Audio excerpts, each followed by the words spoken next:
Hello, everybody, and welcome back to Sahara Reporters. My name is Adebola Shelby. We are so happy today to have with us Mr. Kayode Idowu, the Chief Press Secretary to INEC. Mr. Kayode, thank you for joining us today. How are you? I'm fine. Thank you, Adebola, for having me on your show. Great. I'm so happy you're here today. How are you feeling? Are you feeling more relaxed and relieved from the elections, the presidential elections? Oh, sure. I would love to feel really relaxed, but I'm looking ahead to the next set of elections. Until that is done, we are not yet. It's not yet time for relaxation. Okay. I agree with you with that. So I would just start this way. There's been so much credit, so many congrats to INEC, to Jega and the whole team for the, performance of the presidential elections. Even, Barack Obama and Kofi Annan and a few other people, have sent their regards and said, well done to INEC. People on the ground seem to be very impressed also. There have been a few cases here and there, but I think by and large, and, I would say a good amount of people agree that the elections was kind of smooth. I wanted to ask you what your personal thoughts were about the elections, and do you think INEC actually predicted that the elections would turn out this way? And if it did anything come up as a surprise, or did anything just pop up from out of the corner where INEC didn't kind of predict what's going to happen? Okay, thank you very much. The elections, INEC is very, INEC is glad about the response, the public response to how the elections went. We are honored and we're overwhelmed, but we are not in the least assuming that the elections were without flaws. Now, you asked about whether there were things that weren't foreseen. There were quite a number. One, for instance, is the challenges that we had with the card readers in some areas. The Commission had expected that we would be able to use the card reader according to the guidelines that were drawn up since late last year. But if you recall, on election day, there had to be supplementary guidelines issued to deal with a challenge that occurred on the field. That is an unexpected thing, and that is what necessitated that response on election day. There were also challenges with the issue of delays in a few of the polling units across the country. The Commission had wanted that we will be as close to 100% as possible in timely commencement of elections in all the polling units. Now, we were not close to where we wanted to be, and that is why immediately after the elections, the Commission began to interrogate what accounted for those challenges that we had. And those challenges have been identified. The causes have also been identified, and they have been addressed. And so we are hoping that going to April 11, we will have much better elections than we had on March 28. All right. So speaking about, being peaceful and being smooth, there were a few cases of, violence in a few states. And right now I want to concentrate on Rivers State. What is INEC doing about the violence that happened during the presidential elections in Rivers State? Incidentally, I am not aware of a case of violence, particularly during elections in Rivers State. There was violence reported in Gombe, where there was bomb blasts that actually claimed the life of 2 of our ad hoc staff. There was also pockets of violence especially in the northeast states, but nothing substantial to threaten or derail the process. What you have in Rivers State is a complaint by the players as to, or some of the players, as to the validity or otherwise of the process that took place in the state. And the commission has thoroughly examined that petition. It has discovered that there is nothing substantial to invalidate the elections as conducted. And so it has upheld the elections as conducted. Okay, so you're saying the violence issues in the Northeast were not that serious that it would affect the elections and affect the turnout or, anything that could have happened on the election day.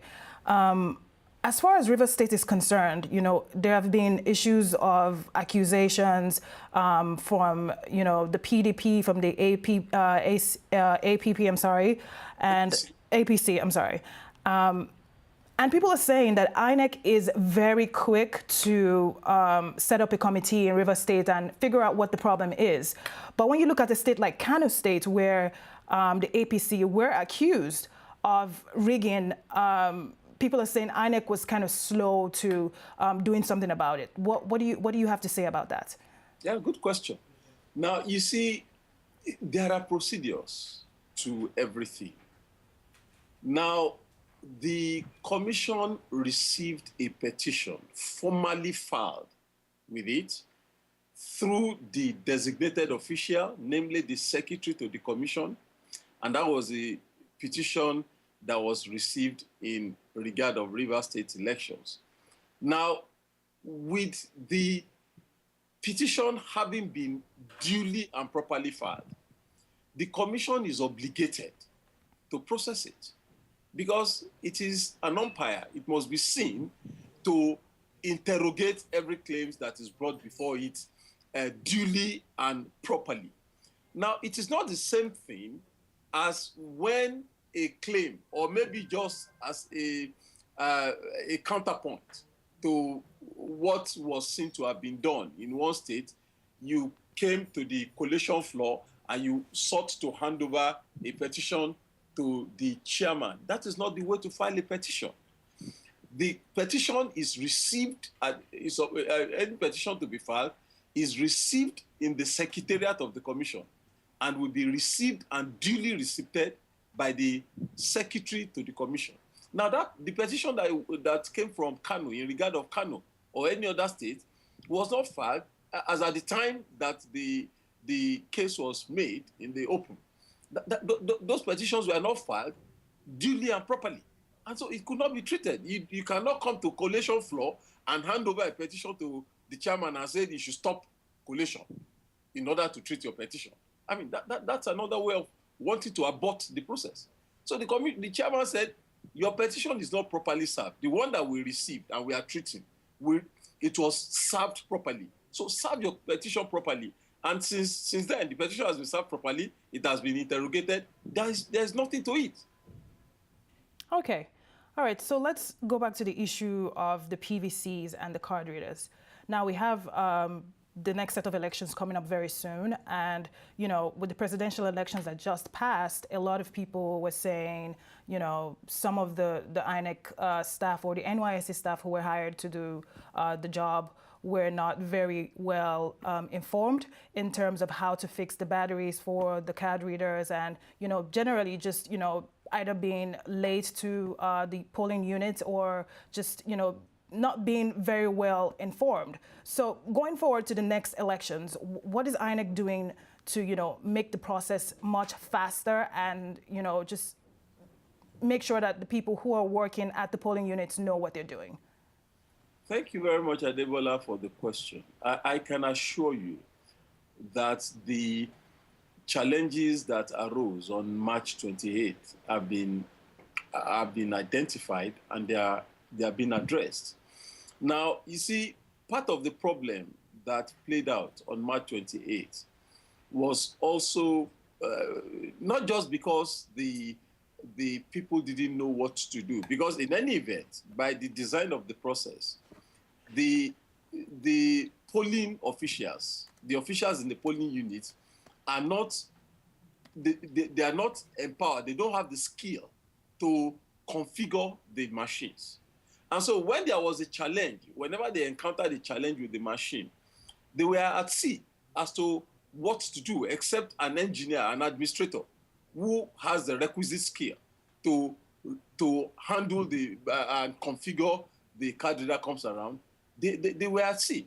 So, and we know why the challenges, we've been able to identify one or two reasons why they encountered those challenges. Some are very slight, rarely, like not removing the film on the face of the card. Others have to do with the SIM card that was used. All these things have been identified.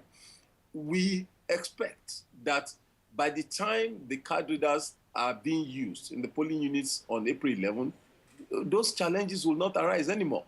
And so the polling officials that you have at the polling units will not have the difficulty that some of them had on March 28 during the national elections.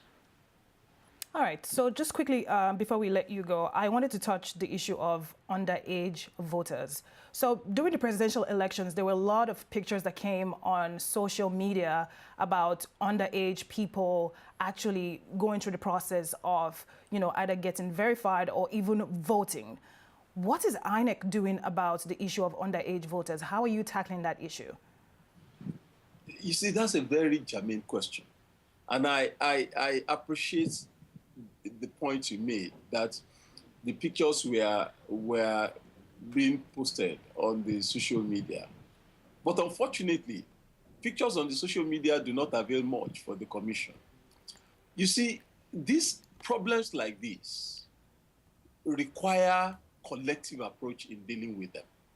Now, underage people, of course, you can't deny that underage people come, and it will be difficult to actually vouchsafe that did not happen. But the point is this: as we speak, it's been difficult to know exactly what polling units in what states and what local governments these underage voters were filmed. What you have there is anecdotes.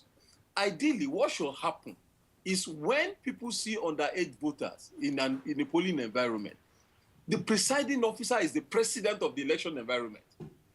His or her attention should be drawn to the underage voter so that he will invite the security agencies to arrest the offender.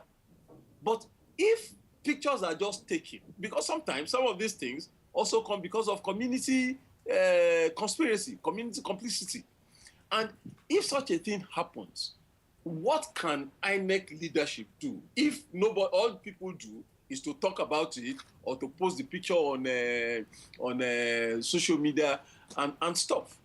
That is not the way to deal with the problem. The way to deal with the problem is when you get to an election environment, you see an underage voter. Of course, you can't take laws into your hands lest you are apprehended yourself. Now, but you can call the attention of the presiding officer, or worst case, let's assume that the presiding officer is also not up to speed. INEC has a situation room that you can reach, and it can respond in real time to deal with scenarios on the field. That is why we have all those facilities there.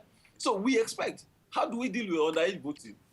How to deal with it is, number one, people in the polling environment should also play their role in identifying where it happened, bringing it to the attention of the commission, either by first reporting to the presiding officer, who will be in a position to call for the arrest of the offender, or call the national headquarters or the situation room of the national headquarters and bring it to the attention of the commission.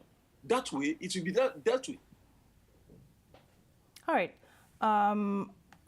Lastly, I just want to touch on the issue of the elections taking a few days.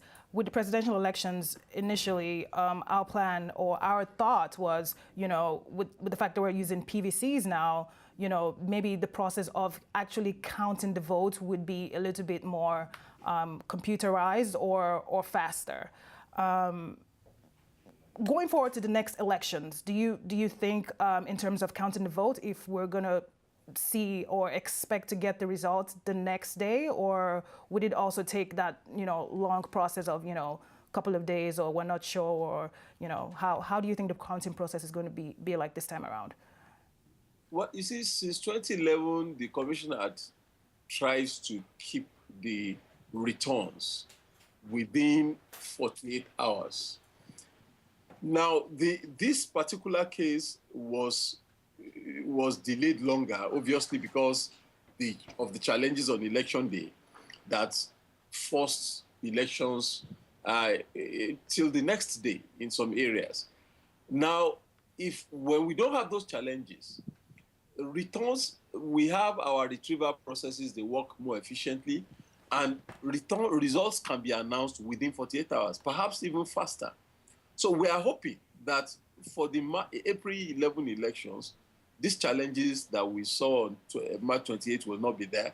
And so the returns will be made, and this time, the returns actually will be made at the state level. They won't have to come to the national headquarters. So they can be done a lot faster than what we saw in the national elections.